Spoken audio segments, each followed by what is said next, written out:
Hi everybody and welcome back to Let's Play Dragon Quest XI. So last time out we started off Sylvando's kind of side story, showing what happened to him after he got blasted off Yggdrasil. And the last part we helped a guy get his bag back off a bunch, get his flowers back off a bunch of ruffians, and now they've joined us on our journey to spread joy and cheer throughout the world. Look at him with his big stick. So yeah, that's what we're pretty much doing in this part. We're going to be continuing Sylvando's journey throughout the entirety of the continent. So yeah, you can't go that way, which, if you remember from earlier on in the game, was where we got the elixir. For the kid who had got cursed and lost his voice. Look at that dropkick. So you can't go that way this time. It's kind of blocked off by guards because apparently it's full of monsters. Okay, so this is a new one. So basically, we've got vicious variations of enemies at this point. So what vicious enemies are basically... the vicious versions of enemies are basically stronger versions. They basically hit harder, and they've got more defense. And it's basically a random chance as to whether you face off against a normal enemy or whether you face off against a vicious enemy. And I think if you are going for 100%, so you're going for the to get every monster in the... Sorry. If you're going after every monster in kind of like the guidebook that you're filling as you're going through, I believe you have to face off... vicious enemies are different from the regular enemies. So you have to scan the vicious enemies as well.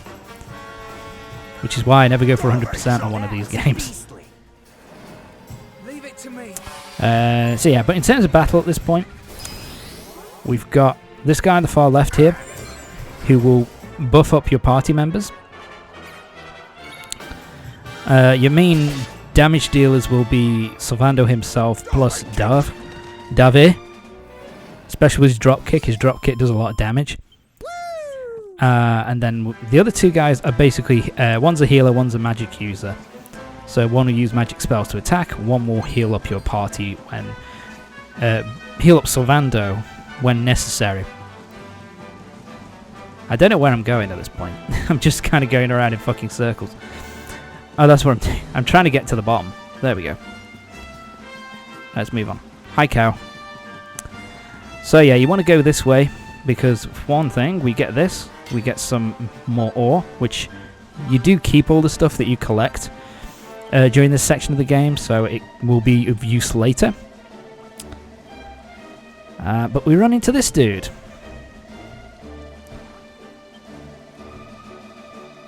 So yeah. So basically, monsters are keeping him awake at night, and he needs, and he usually has milk to kind of perk himself up. However, because monsters are affecting the cow that we just ran past, that cow is not giving off milk anymore, as it were.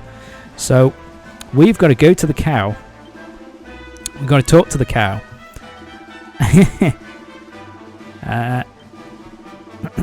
So we have to do a little song and dance number for the cow in order to cheer her up, so then we can get some milk for this dude. Let's dance, boys.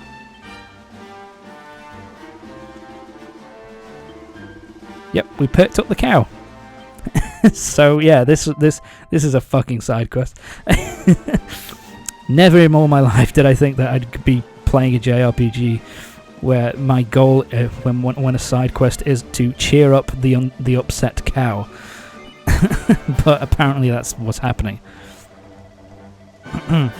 So yeah, at this point you can actually just take the pail full of milk and just use it later, because it is a pretty decent healing item from what I remember. But what you're supposed to do Or what you can do is you give it to the priest here. You give it to the priest. Give the priest the pail of milk, and he's then able to sleep really well. He hasn't slept well in years, so now he can sleep really well. And so basically he then offers to join you. So yeah, basically I think it is a achievement or a trophy to basically get every single person possible to join your party. It's also worth it because then obviously that means more party members you have, the more you can swap them around, and you basically got more more options for your party for this part of the game. It's not strictly 100% necessary. Sorry, it's not strictly 100% necessary because of the fact that, you know, the side stories are so kind of short that you don't really need to bother too much. But yeah, it's not too bad. If you want to do that, you can, but yeah, you can just leave the side quest as well if you don't want to. If you don't want to, because you still continue the story. Because there's only like there's 3 locations that you visit, and in each location you have a set number of people who will join you just out of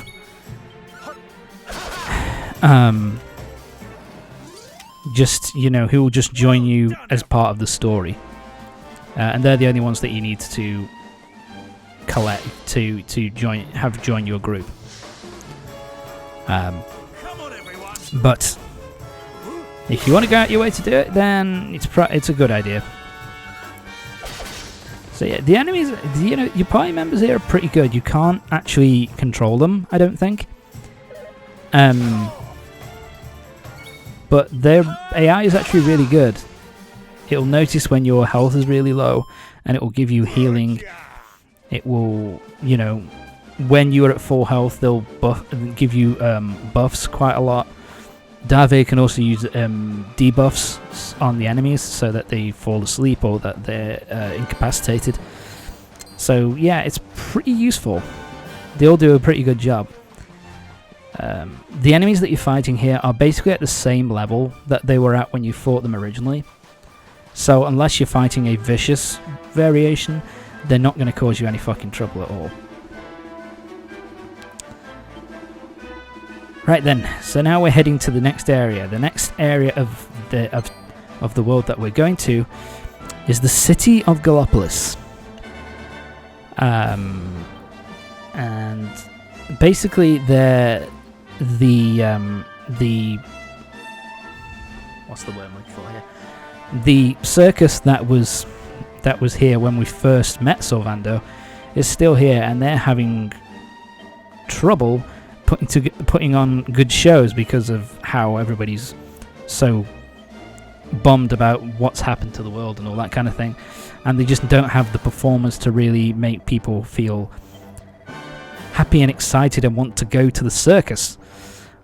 So they're hoping that Sylvando will come and join them and help them put on one really massive show before the circus shuts down for good. And of course, we're good guys, so of course we're going to help them. And again here, the enemies that you're going to face here, nothing too special. They're pretty much enemies you've all faced. Just you want to try and see if you can find any vicious variations of those enemies if you're going after true 100%. Just to talk briefly about my setup. Oh, it's a bard.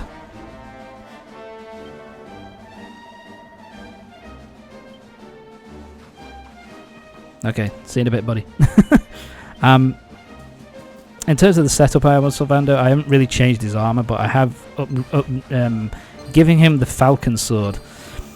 It's actually really good. It does... It damage on its own is not particularly impressive, but it has 2 shots per attack, so you've got a chance of hitting twice. which makes it really useful. It's pretty useful for Eric later on in the game, because Eric can access dual wielding, and you can get, and if you get 2 falcon swords, you can basically get 4 hits in per attack. It's pretty fucking useful. So here we are. So basically, when we get into here, I want to talk to this guy first. Talk to him and he'll give you hints on who to recruit. Basically, there are 3 people who you need to recruit. They're in and around the town of Gallipolis. So there is a drummer who is hanging outside the church. And so apparently his buddy has got a long face. He's been really sad and hasn't said anything. You know, he's been really, really sad and hasn't smiled at all since he came to, since Yggdrasil fell. Got fine brain structure, great posture, and these long fluttering eyelashes. Oh wow, she sounds like a real looker. So we'll go find her and help her make her feel better. And of course the joke is, yeah, it's Sylvando's old horse. It's Margarita, Sylvando's old horse. Yeah, so the dude was talking about Sylvando's horse Margarita, who had a bit of a long face. I don't know if that's I don't know if that kind of humor is horsist, but but whatever.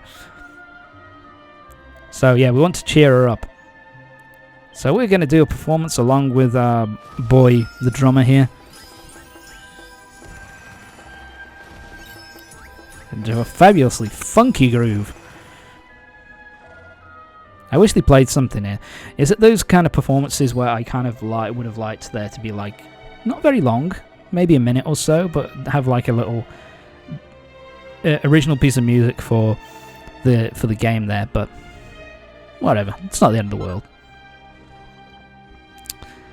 So yeah, and he gives us a dollop of horse shit. Thank you, buddy. I really appreciate it. But now the drummer has joined us for the big performance at the church. Fuck me. At the circus. So now he wants us to. So this is the one which caught me off for a while, because they talk about. Hey, there's a fortune teller who's in the bar, and I was thinking, oh, a fortune teller will be sitting down, kind of in front, kind of like a purple cloak and a purple hat, or whatever. And I was sitting and I was thinking, yeah, probably that, isn't it? No, it's this guy doing juggling balls. Is a fortune teller. How the fuck did that happen? By the way, the option there that you choose, whether you pick red ball, yellow ball, green ball, doesn't really matter. Whatever happens, you always pick the right one. So we've got our 2 guys. So now, nope. Yeah, I was trying to work out what to do here for a little bit, and it's like, no, you're going through the front door. There you go. And talk to our old pal, the ringmaster.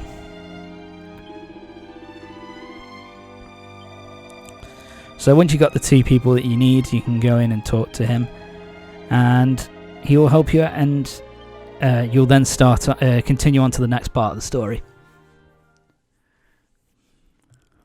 Ladies which and is gentlemen, Sylvando and the rest of the boys and gang girls, doing a welcome circus performance with the one rest, and all. doing a performance with the rest of the circus.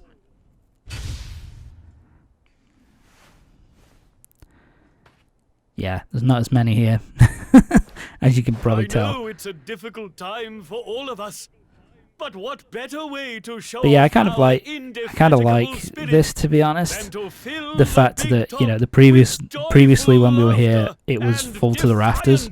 defiant and now there's like hardly anybody here because of what's happened with Yggdrasil, and the fact that I also think because of the fact that Sylvando kind of took off without really saying anything to the ringmaster. Just kind of took off with us, with our boy, to kind of save the world, and didn't really bother him. So yeah. You could have been more infused there, buds. Fortune teller, not juggler. Welcome. Oh, hi. Hi.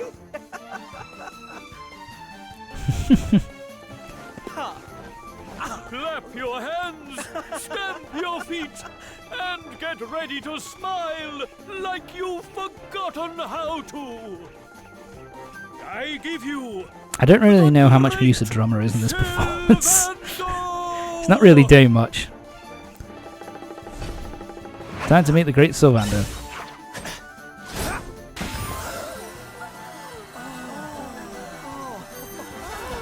That was kind of cool, to be honest. I tell you what, he does put on a hell of a show, doesn't he? Old Sylv. I love it. All right, everybody. It's time to turn those frowns upside down. Prepare to be amazed. Sure thing.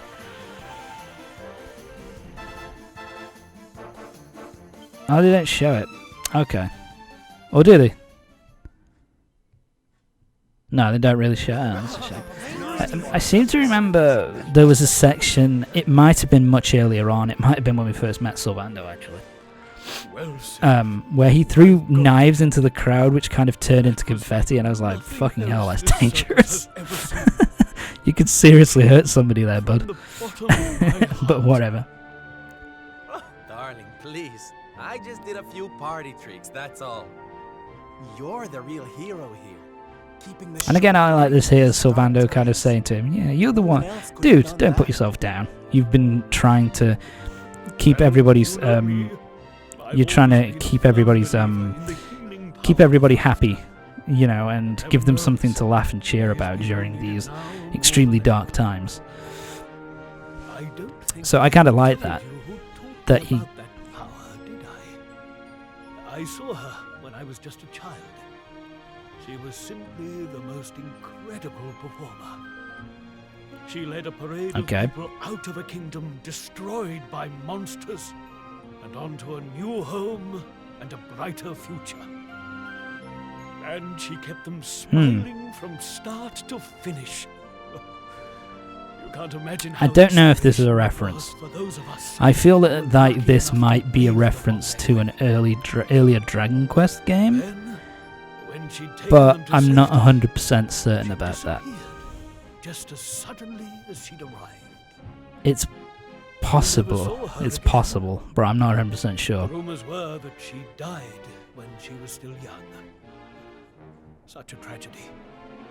Still, they say she fell in love with a famous knight, and they got married. Oh, that's what. Sorry, my brain's not working. Yeah, she fell in love with a famous knight. Yeah, this is talking. This is talking about. That's talking about. Rather, it's hinted at that is Sylvando's mother. That basically, because Sylvando's father's a really famous and well-respected knight, so I think the hint is that it's supposed to be that he's talking about Sylvando's mother, but did you hear that, darling? Of course, the ringmaster doesn't know about that. We've got a rival in the smile-spreading business. Well, we'll just have to work twice as hard. Time to keep going, baby. Would you mind if we came with you? If this circus is going to stand any chance of keeping people laughing, it's going to need some performers who've learned from the best. Oh, well, the more the merrier, of course. But I really like his voice as well. It's a very unique voice, at least to me. I don't really hear many characters having that kind of voice. I do really like it. I do really like his voice. Kind of thespian-esque. I think that's what I like about it. So yeah, we've got 3 new members to a merry band. The guy who asked us to help in the first place, plus the fortune teller and the drummer. So yeah, 3 new people who can get involved in combat as well if you need to, if you want to, that is. For me, I never bothered to change from the initial party members that I had, so I just kind of stick with it, and I got through the Sylvando's section fairly easily. But anyway, that's going to be it for this part. Join me next time for the next part of Dragon Quest XI, when next time will be the final part of Sylvando's side story, when we'll be heading off to the next location, which is Hotto. So yeah, see you next time.